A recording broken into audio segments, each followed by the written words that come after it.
அண்ணா வணக்கங்க. நான் இங்கே திருப்பூர் மாவட்டம் செங்கப்பள்ளி பகுதியில் இருக்கிறேங்க. இப்போ பார்த்தீங்கன்னா இன்றைக்கி காலையில் ஒரு பெரிய சாலை விபத்துங்க. செங்கப்பள்ளியிலேருந்து காலேஜ் போகிற பொண்ணுங்க பசங்கள்லாம் ஏறின பஸ்ஸு சக்தி டிரான்ஸ்போர்ட்னு சொல்லிட்டு ப்ரைவேட் வண்டிங்க. அவங்க வந்து அதிக லோடு, அதாவது 120க்கு மேற்பட்டவங்களை பஸ்ஸில் ஏற்றிக்கிறாங்க.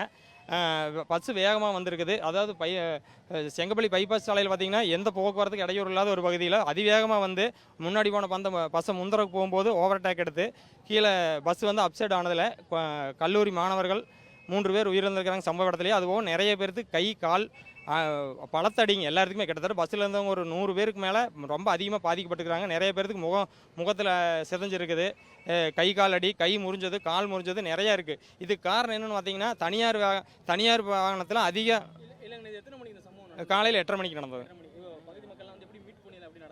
மீட்பு தகவல் தெரிஞ்சது எல்லா பக்கம் வந்துட்டாங்க. எல்லோரும் காவல்துறையிலேருந்து எல்லோரும் துரிதமாக நடவடிக்கை எடுத்து எல்லாம் வேகமாக தான் எடுத்தாங்க. ஆனால் பஸ் அப்சைட் ஆனதுனால எல்லோரும் ஏன்னா குழந்தைகளோட வேண்டப்பட்ட போனதுனால எல்லாமே கல்லூரி மாணவிகள் தான் அதிகமாக இருந்தது. அதனால் எல்லாம் தகவல் கிடச்சிது. எல்லா பேரண்ட்ஸ் பண்ணிட்டாங்க. உடனே அதுக்கு மீட்பு பணிக்கு உண்டான வேலைகள் வந்து துரிதமாக நடத்தி எடுத்தாங்க. அப்படி எடுக்கும்போதும் ரொம்ப கிட்டத்தட்ட 1 மணி நேரத்துக்கு மேலே ஆகிடுது. பஸ் அடியிலிருந்து எல்லாம் கண்ணாடி உடச்சி குழந்தைகளெல்லாம் வெளியே எடுக்கிறதுக்கு ரொம்ப சிரமமாயிடுது. அதனால் வந்து நாங்கள் என்ன சொல்கிறோன்னா தனியார் வாகனங்களை வந்து அளவான டிக்கெட்டில் ஏற்றிட்டு போகணும். ரெண்டாவது வந்து அரசு பேருந்துகள் வந்து சரியான நிறுத்தத்துக்கு வரதில்லை. இப்போ எங்கள் செங்கப்பள்ளி வந்து முக்கியமான பகுதி.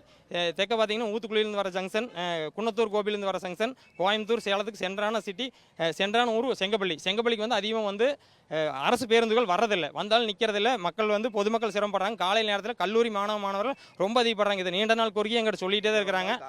இங்கே வந்தாலும் கல்லூரி பெருந்தரை தாண்டிட கல்லூரியோட நிறுத்ததில்லை. இப்போ உதாரணத்துக்கு சொல்ல போனால் நந்தா காலேஜ், கேகேஆர், கொங்கு இந்த மாதிரி இருக்கிற காலேஜிலலாம் வரிசையாக காலேஜ் இருக்குது. ஆனால் காலேஜில் பஸ் நிறுத்துறதில்லை. அதனால் வந்து குழந்தைகள் பூரா வந்து மாணவிகள் வந்து பிரைவேட் பஸ்ஸை நோக்கி போகிறாங்க. பிரைவேட் பஸ் அவன் பிடிக்க வரைக்கும் ஏற. இதில் பார்த்தீங்கன்னா அங்கே செங்கப்பள்ளியில் ஏறும்போதே சொல்கிறாங்க கடைசி ஸ்டெப் வரைக்கும் தொங்கிட்டு இடம் உள்ளே நிற்க முடியாத அங்கே இறங்கின பையன் இன்னைக்கு தப்பிச்சிட்டான். அதில் வந்தவங்க தான் எங்கள் உள்ளூர் பசங்க 2 பேர் குழந்தைங்க கஷ்டப்பட்டு படிக்க வச்சு எத்தனையோ சிரமத்து கடையில் கல்லூரி அனுப்பி அந்த குழந்தையோட கணவனை இன்னைக்கு வீணாக போனதுக்கு காரணம் இந்த விபத்துக்கு காரணம் அரசு பேருந்து ஓட்டுநர்கள் நடத்தணும். இதுக்கு வந்து அரசு உரிய நடவடிக்கை வேணும். இதை தமிழக முதல்வர் கோரிக்கையாக வைக்கிறோம். எங்களுக்கு வந்து சரியான முறையில் போக்குவரத்து செங்கப்பள்ளி பல்லவனமலை போன்ற கிராம பகுதிகளில் பஸ் நிறுத்தத்தில் பஸ் நின்று போகணும் எல்லா நேரத்துலையும்.